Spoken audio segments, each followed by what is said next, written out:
Before we dive into tonight's true story, take a second, hit that like button. Subscribe if you dare, and tell us in the comments, where in the world are you watching from and what time is it there? Trust me, that one little comment might be the only thing that brings you back, because once you hear what happened, you will understand why YouTube keeps showing these stories to people who need to hear them. Now, lights off, volume up. Let's begin.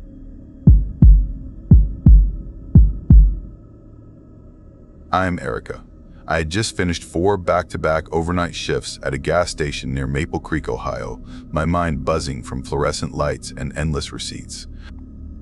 Nate, my friend, told me his uncle had a cabin deep in the Appalachian Mountains, a reclusive man who lived off the grid and only appeared at family reunions, smelling of gun oil and old whiskey.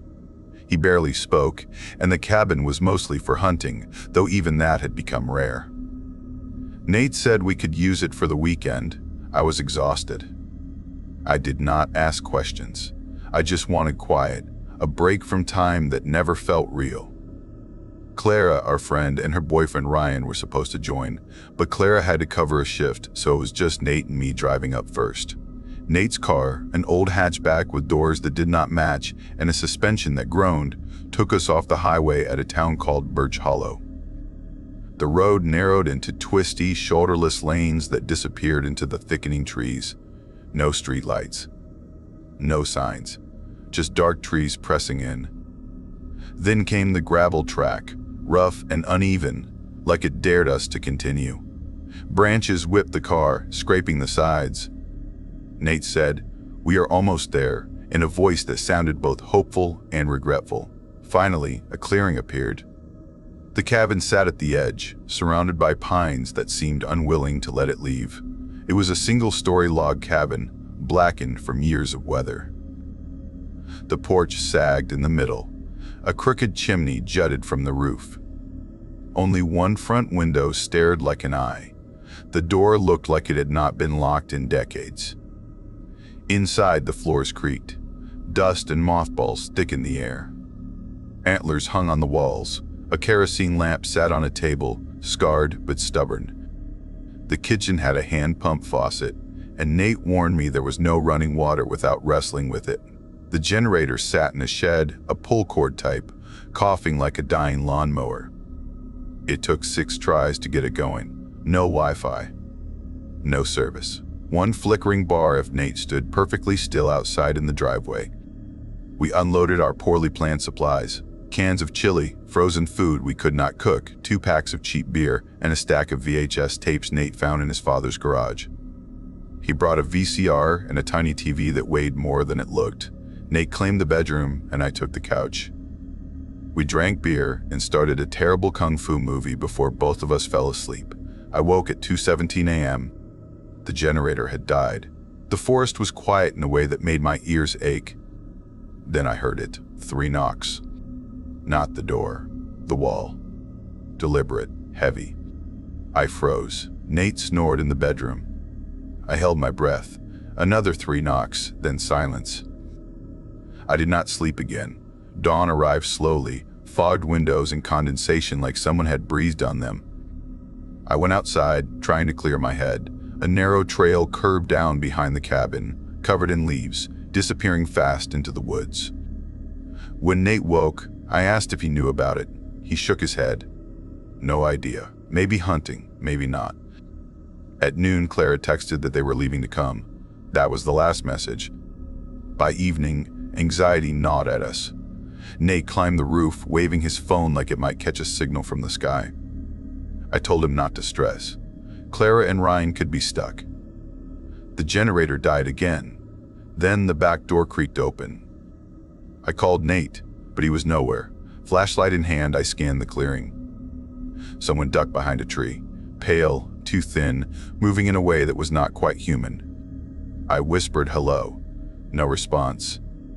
I retreated. Minutes later, the front door slammed. Nate stumbled in, soaked with sweat. "You went out there?" I asked. He panted. I followed it. Did not get close. Smaller. Different. Lower to the ground. We argued quietly, like the walls were listening. Eventually, We stopped trying to understand. Morning revealed something new. 3 tin cans tied with red yarn hung from a branch near the back steps. They clinked gently in the wind. We both froze. Nate tore them down and threw them in the fire pit. By the afternoon, Clara and Ryan had not arrived. Nate climbed the roof again.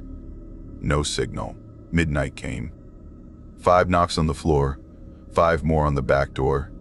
Pale fingers wrapped around a tree trunk at the edge of the clearing. I screamed. Nate slammed the door. We packed frantically. As we left, headlights revealed the tree from earlier. 5 more cans swung in the air, still. No wind. We passed Clara's car. Doors open, lights off, no one inside. I shouted, "Keep driving." Nate hesitated, then obeyed. The next morning, Clara's parents called the police. They found her car. Her phone shattered on the seat. She was gone. Ryan, too.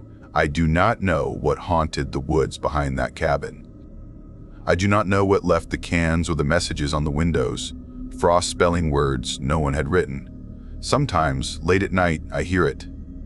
A baby crying drifts through the forest. A voice whispers, "Leave before she wakes." The doors of my apartment stay locked, always.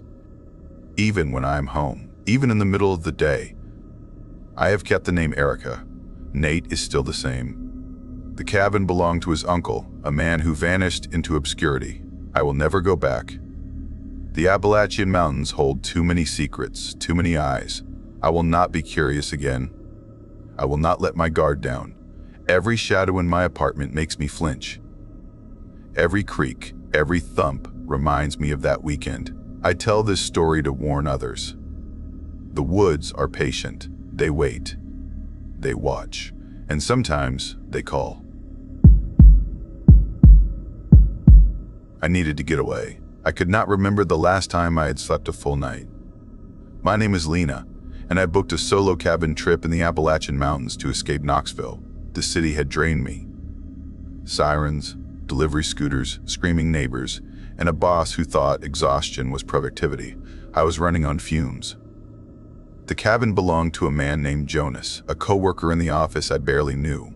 He was quiet, jittery, always with earbuds in. One day in the break room, he slid me a folded note, just a name, a phone number, and a Venmo handle. No website, no address, just send a deposit. Say you are from me. I laughed at first. It felt sketchy, but I sent the money. I needed the escape. I left Friday around noon. The drive was long. GPS worked until the last hour, then it gave up completely. Jonas's directions were cryptic. Past the fence post with the old boot, he wrote. Turn right at the mailbox with antlers. I laughed again. Gravel replaced pavement. The road rose like a dry riverbed, narrow and loose. Trees pressed close. My Civic bottomed out twice. The cabin appeared smaller than I expected. Squatter. The porch leaned hard to one side. 2 windows, wood warped. The roof sagged in the middle. Silence surrounded it. No other cabins. No hum of highways. I had not seen a car in over an hour. No cell service. Total blackout. The quiet was almost tangible. I stepped inside. One room. A bed shoved in the corner. A chair older than me. A kitchenette with a fridge the size of a suitcase. A wood-burning stove. Closet doors with simple hook latches. No deadbolt. No chain. The floorboards creaked. Dust and dry wood hung in the air. I checked the sink. Water tasted like pennies. I tried to light a fire. The wood fought me. Smoke filled the room first, then faint flames. My hoodie stank. My eyes watered. Eventually, heat filled the cabin. I ate a sandwich, read a few pages, and tried to sleep. The mattress was stiff, the blanket thin. Curtains open. Stars and trees outside. Silence all around. It was too quiet. I was used to noise. Sirens, neighbors yelling, background chaos. The absence of sound felt heavy. Every creak felt deliberate, personal. Then I heard it, a soft click, irregular, like a tongue snapping behind teeth. I blamed a bug. Or frogs. I buried my head in the blanket, tried to wait it out. At 2:45 a.m., I woke to pee, slipped on shoes, grabbed my flashlight. Outside, the cold hit hard. I went to the trees, finished. Zipped up, click, close. I froze. Off went the flashlight. Silence. Back on. Nothing moved. No breeze. No eyes glowing. I stayed still for 30 seconds, then went inside, latched the door. Minutes later, I heard it again. Inside. Behind me. I sat up slowly, flashlight ready. Nothing moved. Dropped to the floor. Ear pressed against the boards. Click. Softer. Right underneath me. Tapping. Not scratching. Not scurrying. Just clicking. Deliberate. The crawl space. Nailed shut. I had seen the plank when I arrived. I stayed up the rest of the night. Flashlight in one hand, pocket knife in the other, staring at the floor, imagining something coming through. Whispering began, soft, sibilant. From the walls, "Stay, stay," I froze. My heart pounded. Repetition, false starts. It was not language but intent. Someone or something was trying to communicate. Morning. My brain a fog. I walked the cabin perimeter. Nothing. Then footprints. Bare feet. Too wide. Toes long, unnatural. No heel. Circling the porch, stopping at windows. My rational mind said animals, bears maybe, but nothing matched. I did not tell anyone. I sent Jonas a text. Asked if anyone else had keys. "Nope, just you," he replied. Daylight passed slowly. Fire rebuilt, knife on table. I did not nap. I did not relax. Night fell. I blocked doors. Wedged the chair under the front latch. Stacked cooler and suitcase at the back. Lying flat, flashlight on floor, I waited. Around 2:20 a.m., it started again. Not clicks, not footsteps. Whispering under the floorboards, near the bed. I stopped breathing, pretending to be language. False starts, pauses. Wrong rhythm, intent clear. Then a dragging sound, deep groan. Not human, not language. Skin scraping wood. I crouched, knife ready. Whisper faded. Groan lingered. I stayed there until sunrise. Daylight brought new horror. Muddy handprints on my chest. I had slept, but something had visited. Wide, round, no heel. I had not moved. I had not touched anything. The marks were real. Fear clenched my stomach. I packed in 10 minutes, threw everything in the trunk. Did not check the closet, did not look back. On the drive out, icy patches made the road treacherous. I fishtailed twice, nearly hit a tree, pulled over, breathed, opened the trunk. 4 black smears on the inside of the lid. Thick, oily, finger width, no smell, no shape. I slammed the trunk, got in, and did not stop until the pavement returned. Signal, 1 bar. I texted Jonas, no reply. Weeks later, he stopped showing at work. I still cannot sleep. Every creak, every whisper in my apartment reminds me of that cabin. The Appalachian Mountains hold secrets. Silence can lie. Walls can speak. Doors can lock themselves if you mention leaving. Shadows can leave muddy marks on your chest while you dream. I do not go back. I do not try to find it. I do not want to know what else is waiting. I am Dana that summer, the one where my brother Liam convinced me to escape everything and rent a cabin in the Appalachians with him and a few friends. He pitched it like a reset button, no phones, no crowds, just endless woods, cold beer, and silence. I had just quit a terrible job and walked away from a breakup that felt like slowly being erased, so when he said, "Let's vanish for a while," I said yes. I did not stop to think how deep into disappearing he meant. Liam found the cabin on some sketchy rental site with broken links and slow-loading photos. The place was called Raven Hollow Lodge.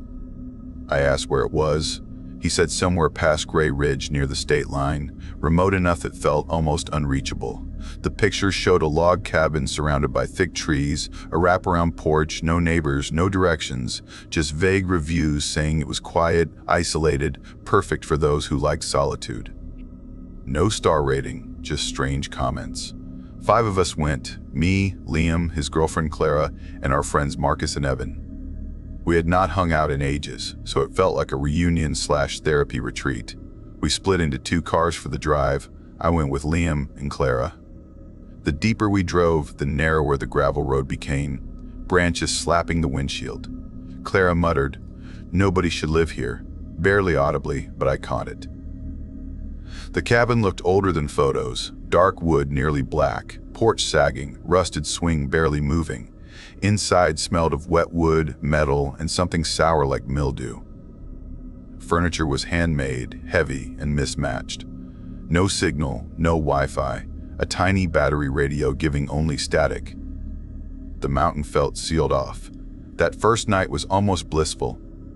Evan passed around edibles. Liam stocked beer. We gathered around the fire pit. Stars were ridiculous, more than I had ever seen. Marcus told Appalachian legends about skinwalkers and mimic spirits. He said not to whistle at night, then did it anyway. Evan warned us about hikers disappearing here, how the forest kept what it liked. We laughed, but Clara kept scanning the tree line. I went to my room around 11 p.m., under a slanted ceiling, dusty window facing the back. It was too quiet, no wind, no bugs, just silence pressing against me. At 2:17 a.m. I heard it, one slow, deliberate step on the stairs. I froze, imagining Liam rolling his eyes if I mentioned it.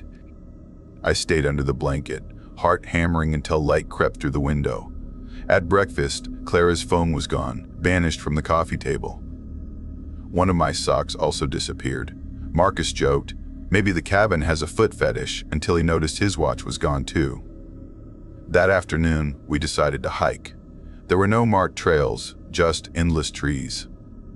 An old, rusted pickup lay half-buried, windows shattered, doors locked. Evan took pictures, Marcus urged retreat. The walk back felt different. The trees seemed closer, leaning in. Clara rubbed her arms even though it was July. At midnight, I woke again. Scratches under the bed, slow drags across floorboards. My muscles froze. I dared not breathe. After minutes, I leaned over with my flashlight. Dust, lint, nothing. I did not sleep again. The next morning, Evan vanished. Boots missing, bed untouched, jacket on the chair. We searched, yelled, nothing. Marcus found a trail. One set of boot prints heading into the forest and then stopping, as if Evan had been lifted. Liam tried calling for help, 0 bars. Phone rang twice, then silence. We argued. No one wanted to split up. Liam said we would seek help in the morning. We barricaded doors, moved furniture, stayed silent.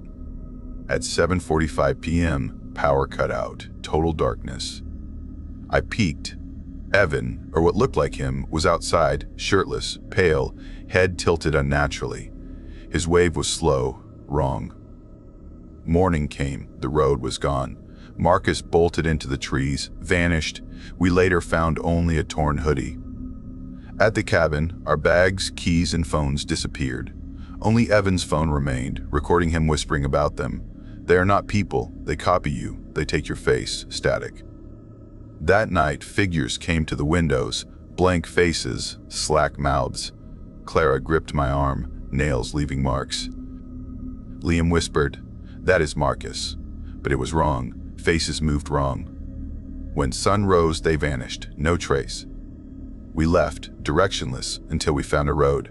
A truck stopped. Driver frowned when we mentioned Raven Hollow Lodge. "There is nothing that way, just woods," he said. I never saw Liam or Clara again after moving across the country. Inside the cabin, ancient Appalachian symbols carved into the beams began glowing faintly at night. The battery radio played old news broadcasts, decades old, about murders in that very cabin. Outside, the well bubbled a thick red liquid at midnight, an ominous warning. Shadows in the woods sometimes reflected us but moved independently. Every night brought new noises, slow and deliberate. Floorboards creaked under weight that wasn't ours. Doors banged without wind. Windows rattled without storm. I slept sitting up, clutching a blanket, listening. The longer we stayed, the more we felt the forest watching. Even when hiking, branches scratched at our skin like fingers, whispering names we did not recognize. Marcus tried to speak to them once, saying it was impossible. By the third day, I realized we were never alone. Clara stopped eating, stopped sleeping. Liam remained calm, but his eyes darted constantly. Evan was the first taken, then Marcus. Each disappearance more deliberate, each clue more horrifying: scratched floors, misplaced belongings, whispers in empty rooms. One night, I found a chair turned upside down in the kitchen, exactly where no one could have moved it. The cabin's walls seemed alive. Ancient symbols pulsed faintly when no one was looking. Shadows lengthened unnaturally, breaking angles. I tried leaving, but the road vanished, swallowed by trees overnight. Every path we tried doubled back, leading into deeper woods. Phones and watches failed. Nothing in the modern world could reach us. Even radios, playing decades-old news of prior murders here, warned us. I began sleeping with my eyes open, afraid to close them, afraid to be copied, afraid to vanish. Figures emerged in corners at night, flickering, almost translucent, faces twisted into wrong smiles. I whispered to Liam, but he only nodded, gripping a chair-like armor. Clara screamed one night at a reflection in the fireplace, claiming it was not her. Shadows moved on their own, mimicking our motions, practicing, learning. By day, the forest seemed normal, but the air hung heavy, vibrating with presence. Leaves rustled with voices, rivers gurgled our names. Footprints appeared where no one had walked. I could not trust sight or sound. One evening, Evan's phone began recording on its own, showing the same footage from multiple perspectives. Him running, us chasing, faceless figures behind, always moving, never blinking. The video ended abruptly with static. I realized the cabin was feeding on us, learning from us, copying us. Liam swore he saw our reflections in mirrors moving differently than we did, subtly, perfectly. Clara spoke less, eyes wide, whispering warnings. Every meal tasted wrong, like someone had tested it first. The forest kept what it liked, just as legend said. I discovered the red liquid in the well one midnight. Thick, metallic, rising in ripples with no wind. I recoiled, almost falling in. The symbols in the beams glowed, pulsing with the rhythm of my heartbeat. The radio whispered, old broadcast naming our cabin, murders, names I recognized from nowhere. I hid in my room, shivering. Shadows stretched across the ceiling, twisting into shapes impossible to name. Time became meaningless. Nights merged into days. Whispers, movements, faint lights in the distance. Doors opened without touch. Chairs moved, floors creaked with weight that was not ours. A figure in the hallway, pale, long-limbed, head tilted wrong. I froze. Footsteps echoed behind me, but none were visible. I could feel them learning my gait, copying me, preparing. I cannot leave. The forest has erased the roads. The cabin refuses to release me. Phones vanish, keys vanish. Shadows mimic, symbols glow. Radio plays murders, well bubbles red. I sit, writing, listening, watching, waiting. I hear breathing outside my door, slow, deliberate. I do not know if Liam or Clara survived. Evan and Marcus are gone, absorbed. The woods whisper our names, echo our steps. Every sound I make is recorded in the walls. Everything is being copied, tested. I sit under the slanted ceiling, window looking into the abyss of Appalachian trees, knowing I am next. I do not scream. I do not move. The forest waits. The cabin waits. The shadows wait. I was broke that summer, broke in a way that made every knock on my door feel like it might be the landlord coming to take the last of what I had. My name is Aaron, and I had been drifting from one short job to another ever since I dropped out of school. I did roofing for a while, ran deliveries for a hardware store, even stacked hay bales on a farm outside of Ashland. Nothing stuck. Nothing lasted. By July, I was late on rent again, my fridge was nearly empty, and I was staring at eviction notices like they were just part of the furniture. That was when my friend Nathan called. His uncle, he said, needed an extra pair of hands fixing up a cabin way out in the Appalachian Mountains. I had never met the man, never even heard his name before, but Nathan made it sound like easy money. He told me his uncle was rich, odd, but generous. He said the job was a week at most, cash only. No questions. For someone who had nothing, it sounded like a lifeline. I packed fast, work boots, flashlight, sleeping bag, a couple cans of food, some batteries. That was it. My backpack looked pitiful, but I told myself it would do. I drove out past every marker I knew, highways fading into gravel into dirt, until the GPS on my phone quit. No signal. No safety net. The place Nathan told me to wait was a forgotten gas station a couple hours outside of Asheville. No lights except one flickering over the pumps. No other cars, no sound but the buzzing of moths. I sat there in my rusted car watching the road until after about 15 minutes a dented Suburban limped in behind me. The paint was faded. The doors were mismatched. The hood was scored with scratches like something with claws had dragged itself across it. 2 black dogs sat in the back seat, huge and still. They did not pant. They did not move. They just watched. Nathan's uncle climbed out. His name was Raymond. He was tall, shoulders like stone, face sunken and dry like bark. He did not smile. He did not shake my hand. He only looked at me and said, "Follow." Then he got back in his truck.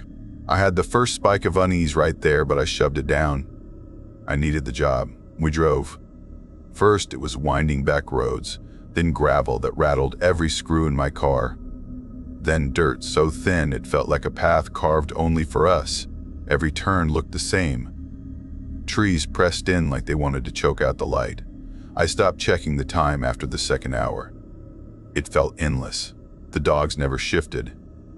I lost any sense of where we were. No houses. No landmarks. Just woods. When we finally broke through, it was into a clearing that looked carved straight out of some dream. The cabin stood dead in the middle. Not a cozy postcard cabin. This thing leaned to one side like it was tired of being alive.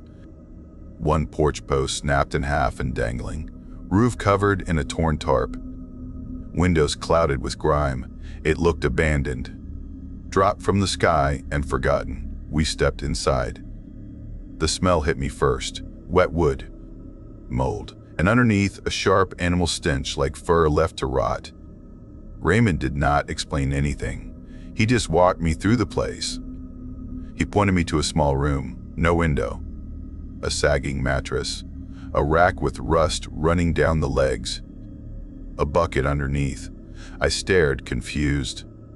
He looked at me once and said, "Ask once if you need something." Then he pointed toward the living room. Bathrooms through there. Do not touch the radio. The radio was impossible not to notice. Big. Heavy.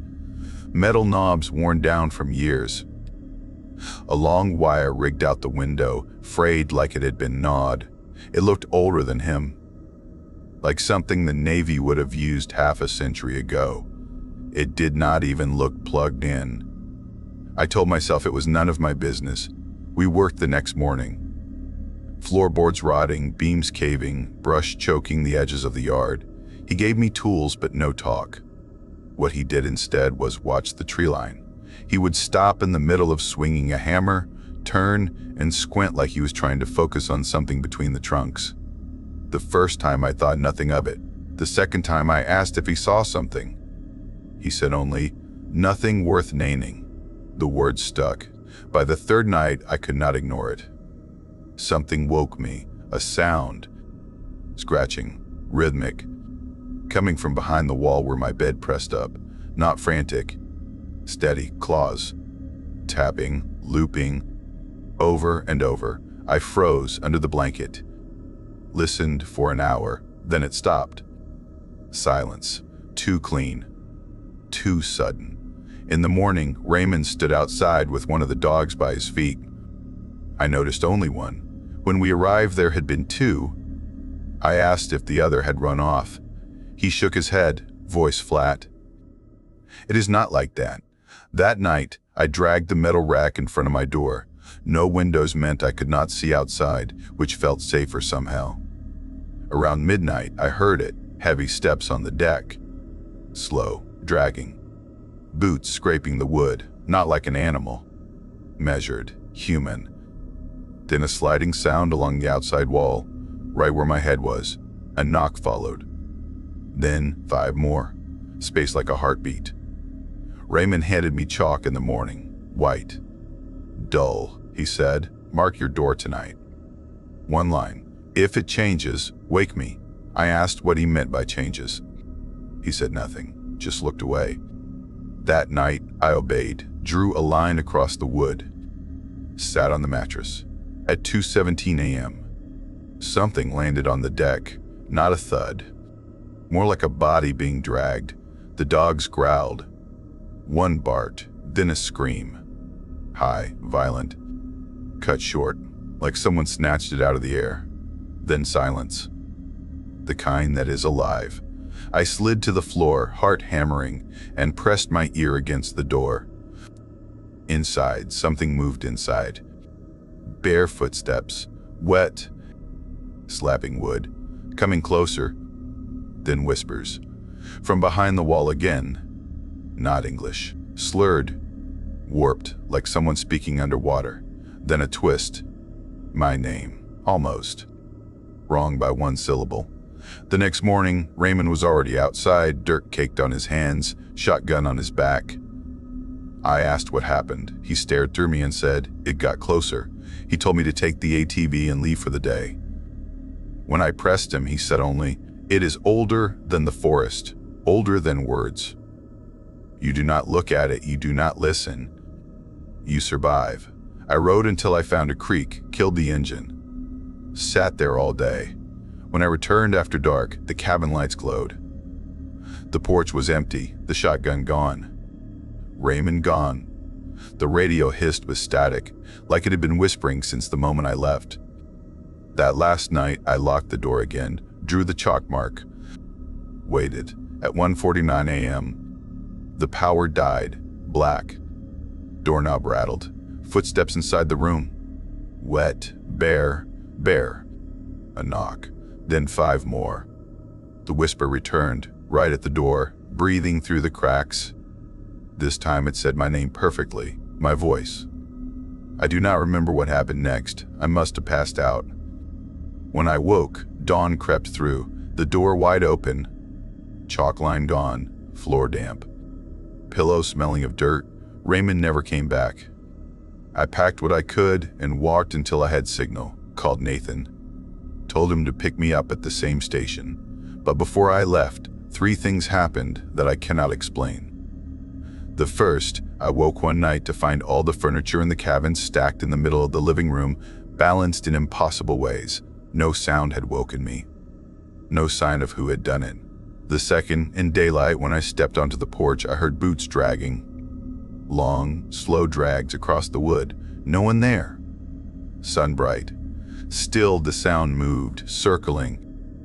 The third, while pulling up boards to fix the floor, I uncovered cloth. White. Stained. An old wedding dress.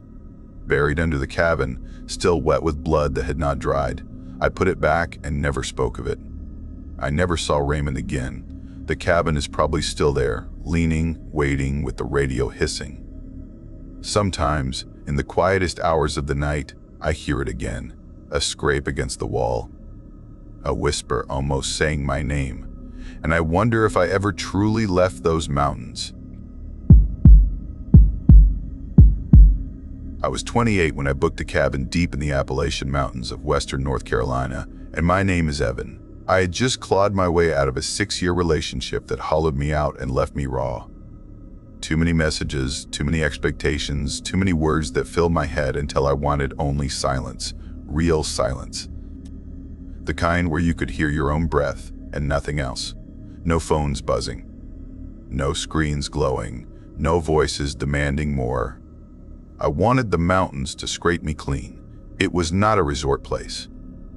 No Wi-Fi, no pretty pictures for social media, just a dirt road turning off from the highway, winding between nameless ridges and crooked trees that felt older than anything else. Mason, the owner, met me at a station that smelled of diesel and fried food. He was tall, weather-creased, with hands that looked carved from wood.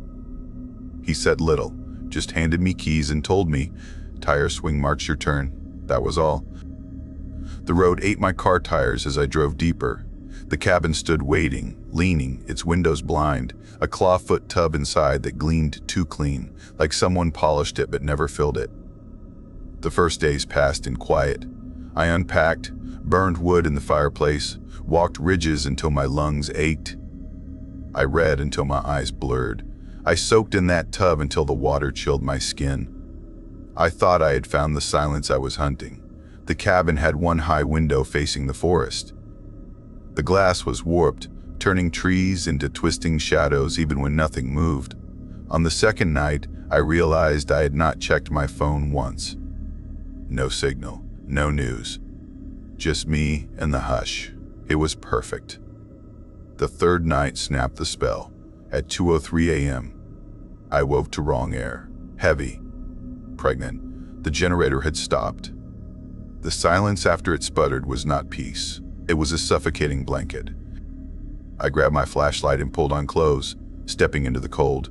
The generator stood under its lean-to. The gas can was full. I yanked the cord. Nothing. My chest clenched. That was when I heard it. A bark. Or a cough. Something between. Too slow, too deliberate. Not animal, not quite human. Then 3 taps. Tap. Tap. Tap. Tap. Like a boot heel against wood. Then stillness. I killed the flashlight, my ears strained. Leaves shifted close. A step? A branch? I could not know. I ran back inside, slammed the wooden bar across the door. Sat with my back against it, clutching the fireplace poker. The warped glass above me made the trees outside bend and pulse, as if they breathed. I sat frozen, sipping a can of bitter coffee from the cupboard, my pulse shaking through my teeth. Dawn came. I hiked until I found 1 bar of service and called Mason. Told him only the generator died. He said he would be by 7:45 p.m. His truck rolled up. He pulled the cord once, and the generator roared alive like a beast waking. He said it flooded. Old things did that. He looked at me, eyes squinting, and asked, "You hear anything?" I lied. He nodded and said, "Maybe coyotes." I nodded back but felt the lie rot in me. That night I lined the poker by the bed, the flashlight in reach, pepper spray on the stand. At exactly 2 a.m. the generator stopped again. Silence dropped, heavy. The porch creaked, footsteps. Slow, careful, careful, toward the window. Then 3 soft knocks. Tap, tap, tap, tap, a voice followed. Calm, flat. "Let me in. I'm cold." No plea. No fear, just a request. My chest burned as I pressed to the wall. The voice did not repeat. Steps faded. By morning I searched the porch.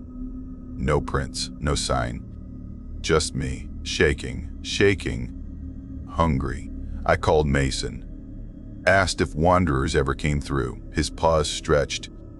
Then he said, "Trail runs back there. Sometimes not people like you mean." He came that night with a bag.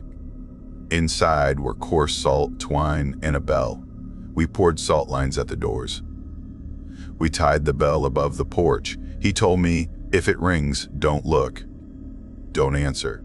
I asked what we guarded against. His eyes stayed on the trees. They don't have name.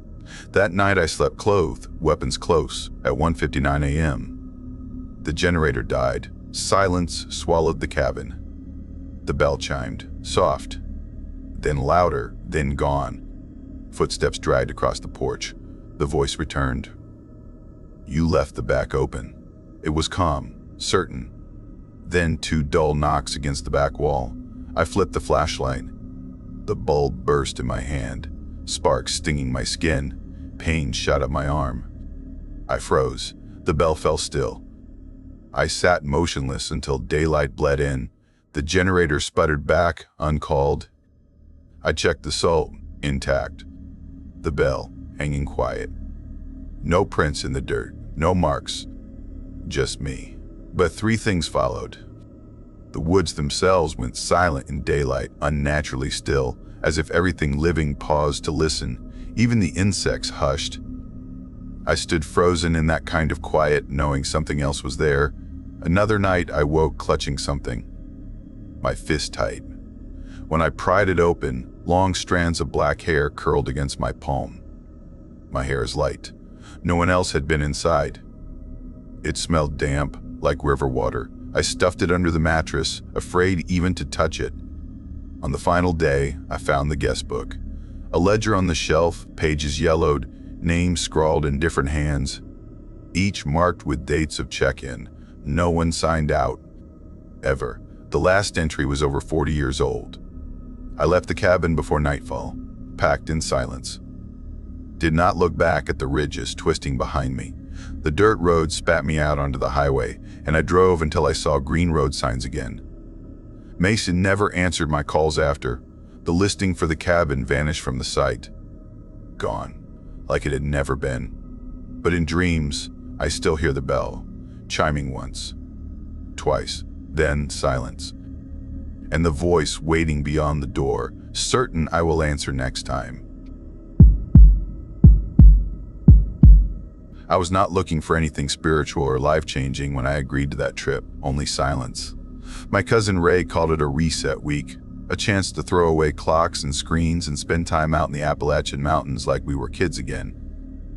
At the time, I was working nights in a warehouse near Birmingham, a schedule that chewed through my nerves until sleep came in 2-hour scraps filled with caffeine tremors. Ray's pitch was simple: a week in an off-grid cabin, fishing rods, beer, and no alarms. It sounded careless, and yet I said yes because I wanted to hear myself think without a machine humming in the background. That is what carried me into the deep folds of the Appalachian Mountains on a road that felt more like a scar in the forest than a path built by men. The drive began with jokes. Ray's old Chevy Blazer rattling like it was about to collapse each time the tires hit gravel. We carried coolers of cheap food, instant noodles, and enough beer to drown out regret.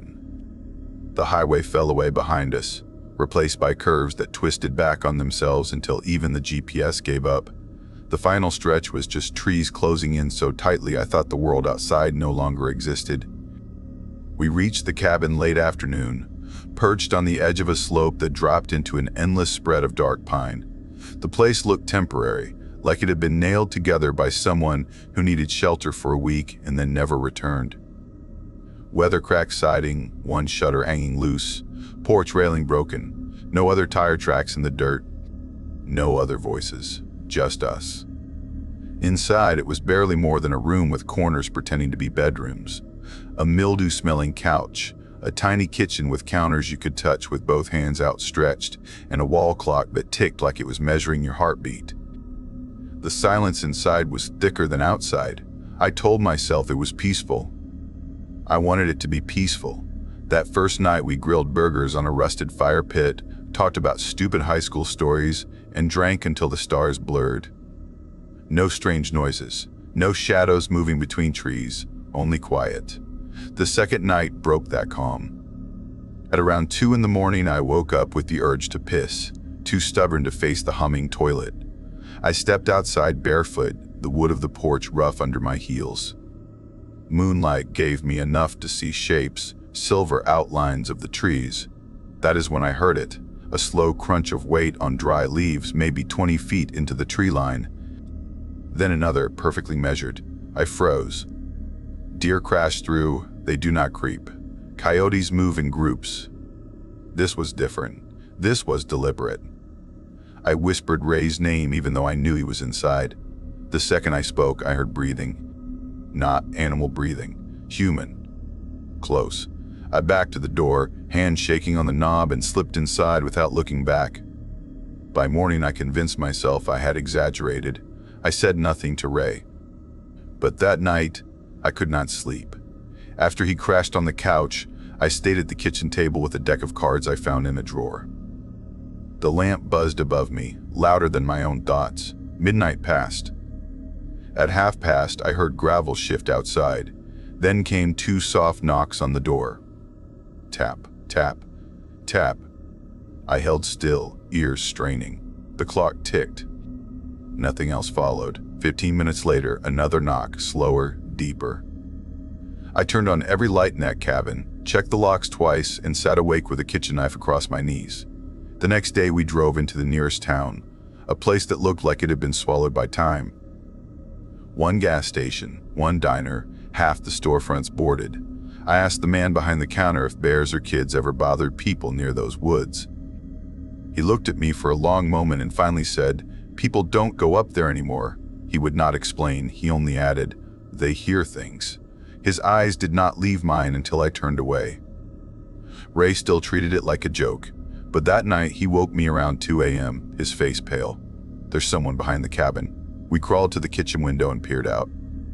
A figure stood among the trees, yards back, tall and still. Its arms hung too long, its head tilted as if straining to hear. It did not move like a person. It slid forward in a twitch, closing space without steps. We shoved the dresser against the door and crouched with the biggest knife we had. Hours passed with it circling, sometimes heavy footsteps, sometimes dragging like a crippled leg. Then silence. At dawn we checked the door. 4 deep gashes scarred the wood. I touched them. The grooves were raw and splintered as if carved with steel. Ray muttered, "We're leaving." I agreed, but leaving was not simple. We packed fast, but before climbing into the Blazer, I noticed something carved into the doorframe, just above the handle. Not scratches. Marks. Tally marks, deep and precise, stacked into hundreds. I counted to 50 before my stomach clenched. Whoever made them had been here night after night, counting something they never finished. Ray saw my face and asked what it was. I lied, said it was just weather damage. He did not press. We drove fast down the road that had brought us, but after 15 minutes, it ended in nothing. The gravel vanished into trees. We turned back. Same result. Every path we tried bent into more forest. The gas dropped toward empty. That was when we saw it again. The figure in the middle of the trail, arms slack, head angled. Ray cursed and threw the truck in reverse. Somehow we burst out onto pavement minutes later, though neither of us could explain how. We should have kept driving home, but the next night inside the cabin, the strangeness doubled. At 2005 sharp, the silence in the woods broke with a soft rustle at the window. I looked. A shadow of a woman passed across the glass. Not pressed to it, not staring in, just gliding, as if pacing a path that had been hers for centuries. She appeared again the following night, same time, same movement. I stopped sleeping. I could not explain why I still kept watching, like part of me was waiting for her to stop and look. The third sign came from above. We sat in the dim light of the kitchen when a noise crept through the ceiling. A rope straining. Creak, creak. The unmistakable rhythm of weight swinging. My scalp prickled cold. We stared at the rafters, expecting feet to dangle through, but there was nothing. Only the sound, louder, closer. I could not stand it and shouted into the dark. The sound stopped instantly, leaving us choking on silence. By then the tally marks on the frame had grown, I swear it. Lines that had not been there days before, hundreds became more. At night, when the woman's shadow drifted by, I thought I saw her head bowing like a body hanging in time with the rope. Ray tried to laugh it off, but he stopped sleeping too. The final night I remember clearly, 2:15 struck, the clock tick hammering each second. The shadow passed, but this time it paused, her outline lingering at the glass. The rope above us groaned so loud it shook dust from the ceiling.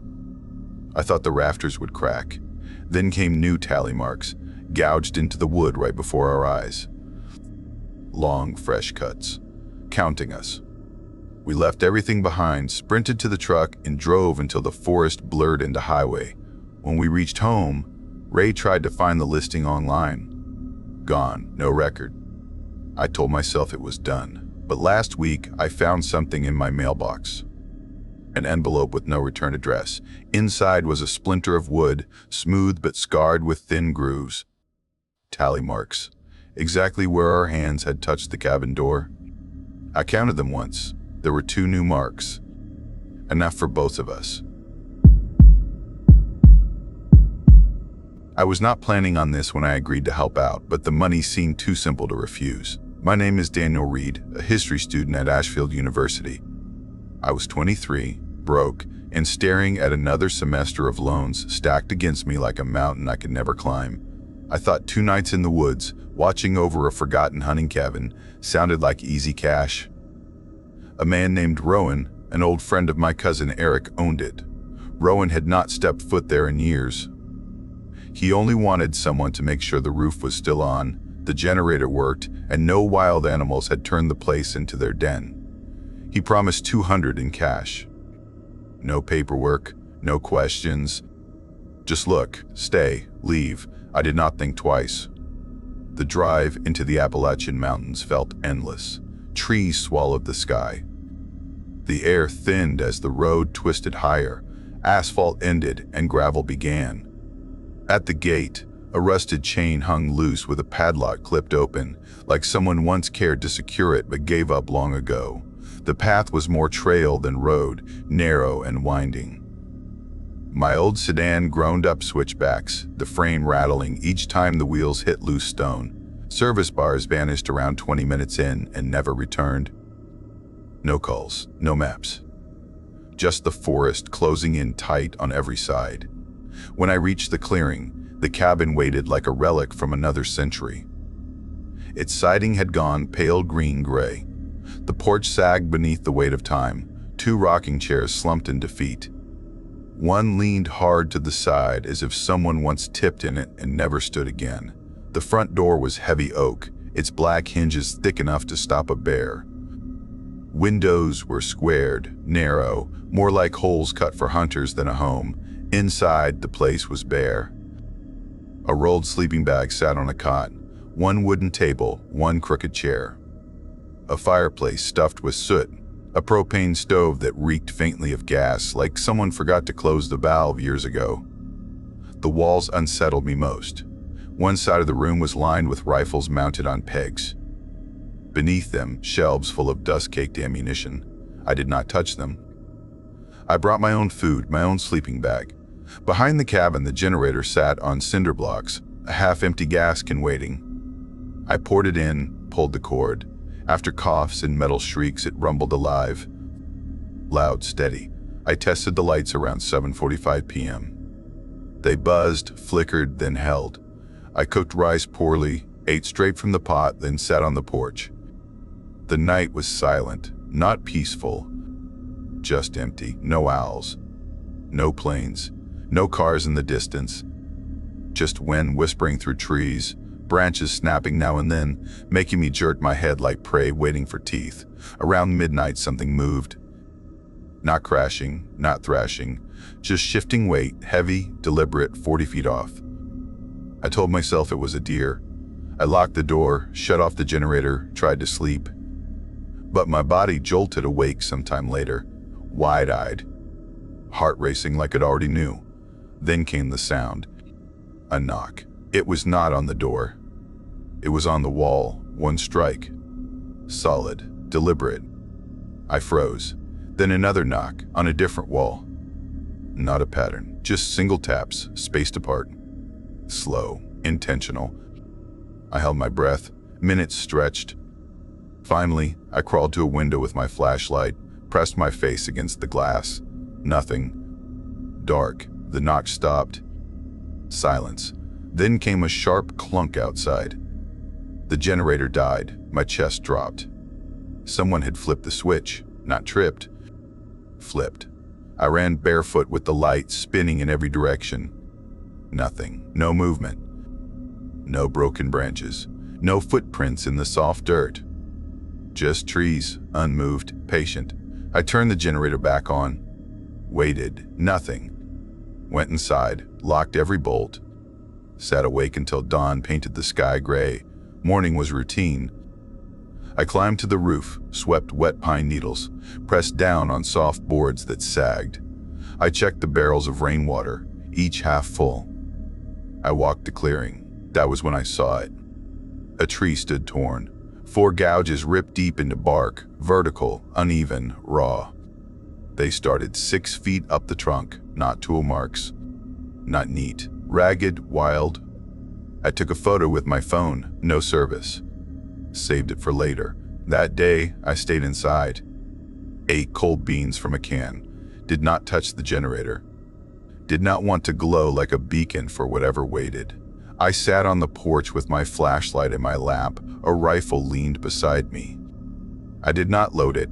I just needed the weight, the feel of something.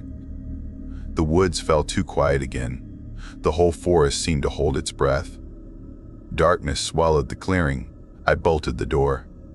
Sat with my back to the wall, rifle across my legs, no sleeping bag. No comfort. The knocking returned. Louder, 4 strikes, then 5. Silence. Then more knocks, sliding low along the wall, like someone dragging their hand across every side of the cabin. Moving, taunting. I clenched my jaw. Minutes passed like hours. Then I heard something slip beneath the door. I crawled. Found a small stone, round, smooth, too smooth, polished. It did not belong. I kicked it back outside. Breathing followed. Right against the door, slow, even, like a body pressed close, listening, waiting. I did not sleep. I sat until light bled back into the sky. By dawn, I packed in 5 minutes. Left everything behind, food, rifle, generator still humming. I grabbed my bag and bolted to the car. Driving fast down the trail, my eyes caught something nailed to a tree. A photo, my photo. Me on the porch the first night, headlamp shining. Snack in my lap, taken from the woods. I did not stop. I did not touch it. I drove until my phone bars blinked back, pulled over. Called Eric. He answered quick. I told him one line, I am done. Do not ask me anything. Do not send anyone else. But my mind refuses to let it rest. At the cabin, I also heard another sound before I left. A rope creaking overhead, as if weight swung from the rafters. But when I looked, nothing was there. Later, when I sat frozen by the window, I saw my own reflection lift its hand in a wave while my body stayed still. At first, I thought exhaustion tricked me. But the glass did not lie, and the worst came after I fled. When I turned once, just once, to glance back, the cabin was gone. The clearing was empty, just trees. Only forest, no roof, no walls, nothing left but me. I never thought a family trip to the Appalachian Mountains would change the way I see the world. But that October morning, when we packed into our old SUV and left Silver Creek behind, I felt a strange mix of excitement and unease. My parents insisted we needed a quiet escape from the chaos of the city, while my little brother Max clutched his toy train, unaware of what awaited us. We drove for hours. The mountains rose like dark waves against a gray sky, their jagged peaks casting shadows over the winding roads. Finally, we reached a small, weathered cabin deep in the forest. The air smelled of damp pine and coal dust. From the moment we arrived, I sensed something was off-like. The place itself was breathing slowly and watching us. That evening, after unpacking, I wandered toward the edge of an abandoned coal mine near the cabin. My curiosity outweighed my fear. As I approached the dark tunnel, I heard a faint whisper calling my name. It was soft, but urgent. My heart pounded as I stepped closer, only to realize no one was there. Just the cold stone and the smell of wet earth, yet the voice repeated, "Elena, Elena." I spun around, but the shadows stayed empty. A knot of dread tightened in my chest. When I returned to the cabin, my parents were already starting dinner. The windows rattled in the wind. I tried to convince myself it was just my imagination. But that night, sleep was uneasy. Every creak of the wooden floor sounded like footsteps. I woke up to find Max pointing at the corner of the room, whispering about a man he saw in the shadows, a tall figure, still and watching us. My parents laughed it off, trying to calm us, insisting that the mountains played tricks on the mind. The next morning, I went out to explore further. That's when I noticed something strange. The cabin's door was locked from the inside, as if no one had used it all night. When we checked, the living room was empty. All our bags were gone, our clothes missing. The cupboards were bare. My mother gasped. My father went pale, unsure how our belongings could vanish without a trace. The wind outside moaned like it carried voices. Max trembled, refusing to enter the cabin again. We tried to call for help, but the phone lines were dead. As I walked toward the road to signal passing cars, I saw a young woman hitchhiking along Highway 64. Her face was pale, her eyes wide. Without thinking, I pulled over and offered her a ride. But when I glanced in the rearview mirror, she was gone. Banished from the back seat, leaving the car empty, my pulse raced. The mountains around me felt closer, oppressive, suffocating, as if the forest itself wanted to trap us. Over the next few hours, whispers followed me through the trees. Shadows stretched unnaturally. The mind's voice returned at night, calling me from the darkness. The wind carried hints of movement around the cabin, objects shifting slightly, almost as if something unseen was testing our fear. I realized then that the mountains held more than just rocks and trees. They held memories, echoes of past families, lost travelers, and whispers of those who vanished without a trace. My parents argued quietly. Fear etched their faces. They weren't sure if leaving would bring relief or deeper danger. Max clutched my hand, saying he saw figures standing just beyond the tree line. Watching, waiting.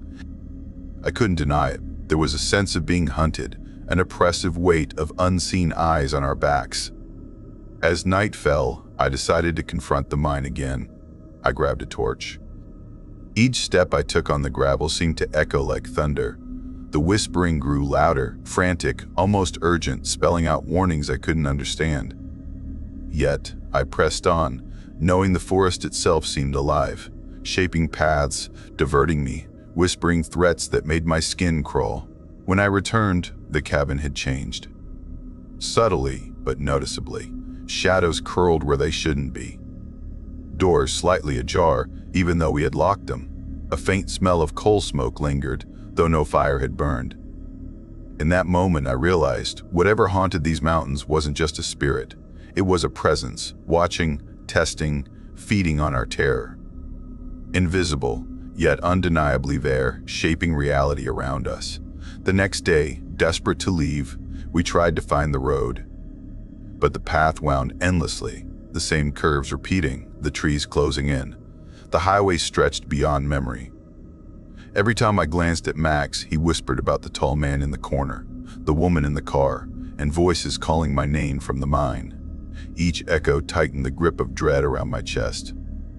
As the sun dipped below the peaks, painting the mountains in bloody orange and black, I realized we might never truly leave. The forest had absorbed us into its folds.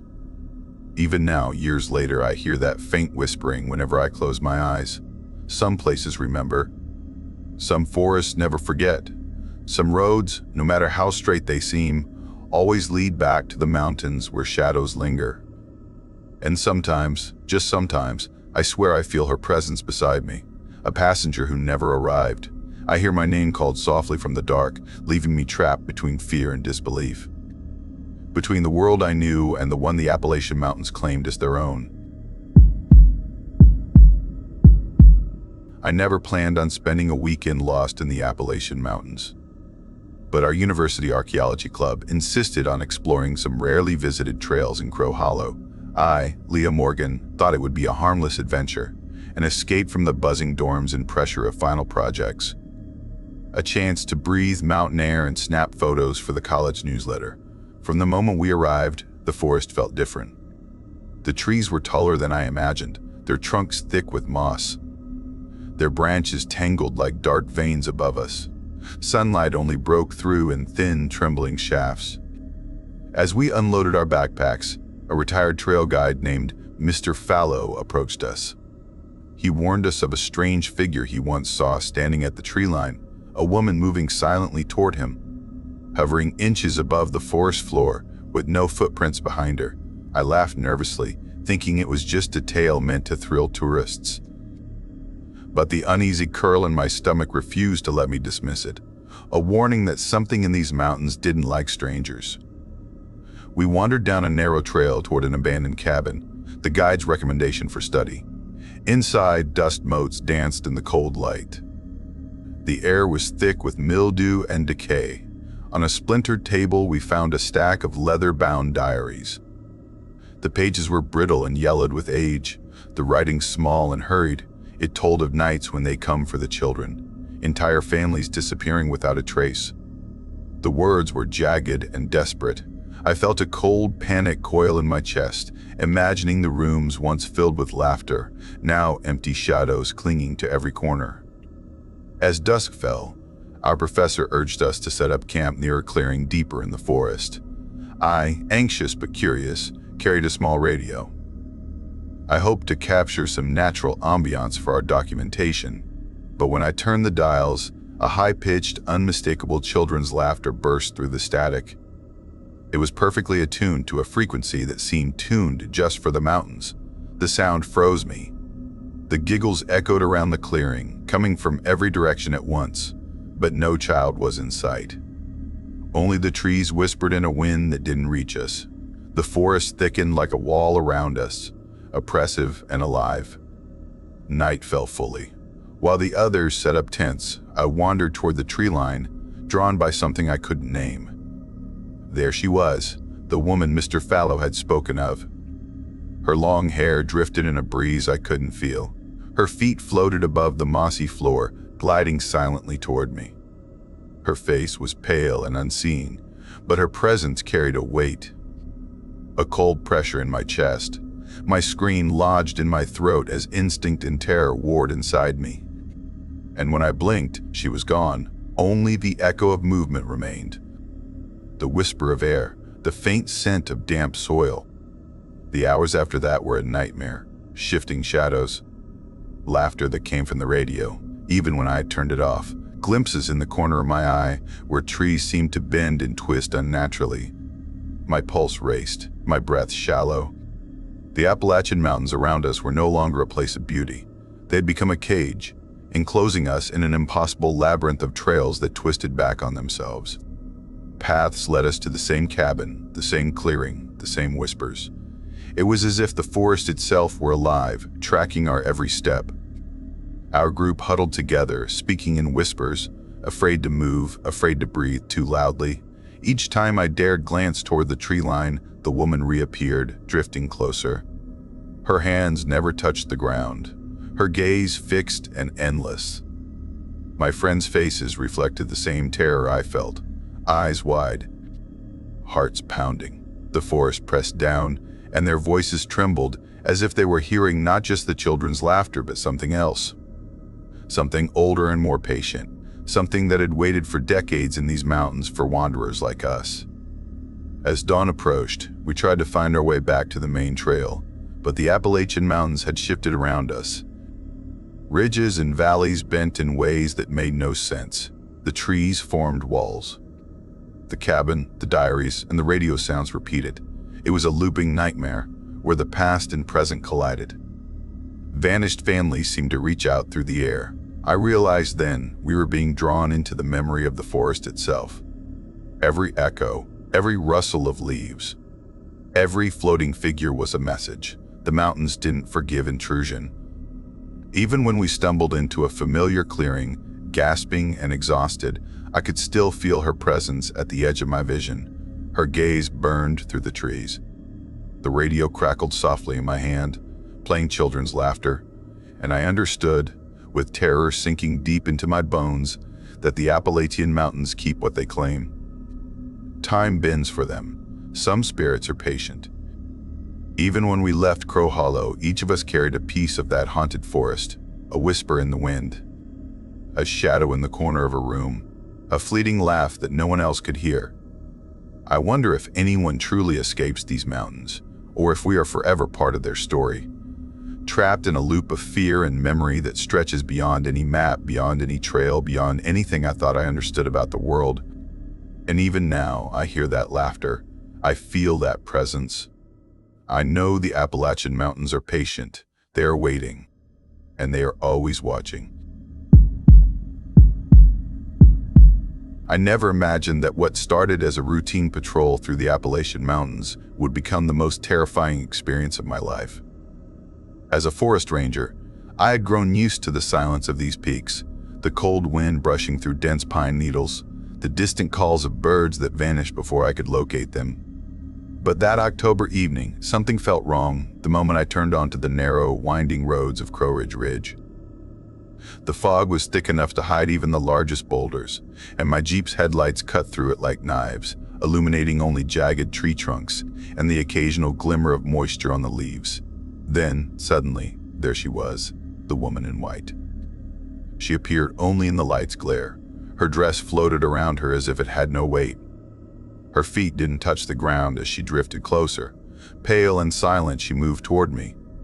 Instinct screamed at me to stop, but I couldn't move. It was as if the forest itself had reached into my chest and held me there. Earlier that week, a local hunter had told me about finding a skeleton tied to a tree deep in a forgotten hollow. The bones were old and brittle, but the clothing was pristine new, as if someone had dressed the body just hours before it had been hung. I couldn't reconcile the centuries-old forest with such a macabre, brash human touch. I wondered who had suffered and why. Did the mountains themselves demand such offerings? The questions gnawed at the edge of my mind as I drove, listening to the faint rustle of leaves and the snapping of small twigs under unseen feet. Each sound echoed unnaturally in the heavy fog. As night fell, I set up a temporary campsite near Panther Creek, surrounded on all sides by the dense Appalachian Mountains. While checking the perimeter, I began to hear soft, rhythmic footsteps of children outside my tent. They were deliberate but left no marks in the soft earth. I shone my flashlight around, but nothing appeared, only the ghostly silence of the forest pressing against me. The hairs on my arms stood on end. Then, the wind carried a whisper, almost a giggle, from nowhere. It was as if the mountains themselves were playing a cruel trick on my mind, testing my fear, measuring my reaction. Later, I patrolled the ruins of an old church atop a ridge. Its roof had collapsed, and moss covered the walls, but a single bell still remained in the steeple, tarnished and cracked. I had been warned by older rangers that every October, the bell would toll on its own, even without wind or hands, a hollow, mournful sound that traveled far into the trees and valleys. As I approached, the first toll broke the silence, vibrating through my boots. The sound echoed off the cliffs and ridges, the Appalachian Mountains seeming to respond with a deep, resonant hum that sank into my chest and made my blood run cold. That night, I moved between haunted locations, the glowing figure on the Blue Ridge Parkway, the hidden skeleton in the hollow, the invisible children circling my campsite, and the tolling bell of the abandoned church. It felt as if an invisible web was tightening around me, connecting past tragedies with present terror. Each step grew heavier than the last. Each breath became a struggle, as if the very air of the mountains resisted me. Every shadow seemed to come alive, stretching unnaturally long across the ground, angles that defied logic. And then I heard the whispers, sometimes one voice, sometimes many, all calling my name. But when I spun around, there was nothing, just the fog and the silent trees, watching, waiting. My heartbeat raced uncontrollably as the woman appeared again at the edge of a clearing. She floated closer, her dress glowing in the Jeep's light. At the same time, the bell tolled again, sending a jolt of pure dread through me. I imagined the skeleton swaying from its rope, its clothes immaculate, the sharp scent of iron mixing with the forest dampness. The footsteps of children grew closer, invisible but unmistakable, circling me. I realized I was trapped in a loop of fear and memory. The mountains were bending space and time, echoing horrors of the past, present, and perhaps even the future. I tried to rationalize it all. The skeleton was a hunter's prank, the woman a trick of light and fog, the children nothing but imagination, the bell just wind. Yet every instinct screamed the opposite. When I sprinted toward the clearing beyond the old church, branches slashed at my jacket. The fog swallowed my path. I could hear the laughter, the tolling, the whisper of her dress brushing over the leaves. A cold weight pressed against my chest, as if the mountains themselves were holding me, claiming me as part of their story. The night stretched endlessly. Time lost meaning. Each chime, each giggle, each fleeting glimpse of her tethered me further to the forest. When dawn finally threatened the horizon, the Appalachian Mountains remained as foreboding as ever. Their peaks loomed, and shadows shifted, carrying the echoes of children, the floating woman, the skeleton, and the tolling bell. I understood, with bone-deep terror, that while I may have left the forest physically, part of me would always remain within those peaks, bound to the mountain's memory. Haunted by the sounds, the sights, the unseen watchers, and the relentless presence that waits in every hollow, ridge, and fog-laden trail.